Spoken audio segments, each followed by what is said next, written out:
view, is the President's proposal a problem? Oh, it's a problem for so many reasons. First of all, it is yet another lawless executive order. You see, he doesn't like the fact that Congress has rejected his ideas twice on a bipartisan basis, so he's decided he just gets to override them. Sorry, Mr. President, not the way the Constitution works. Secondly,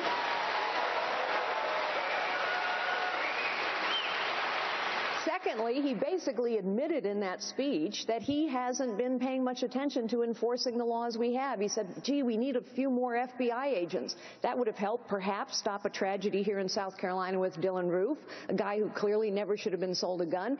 In other words, Mr. President, you're right. We need to enforce the laws we have. Let's enforce the laws we have. There are criminals running around with guns who shouldn't have them. We don't prosecute any of them. Less than 1%.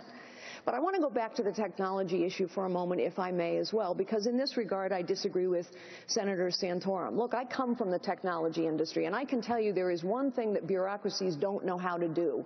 They do not know how to innovate. We have come 7 generations of technology since 2011.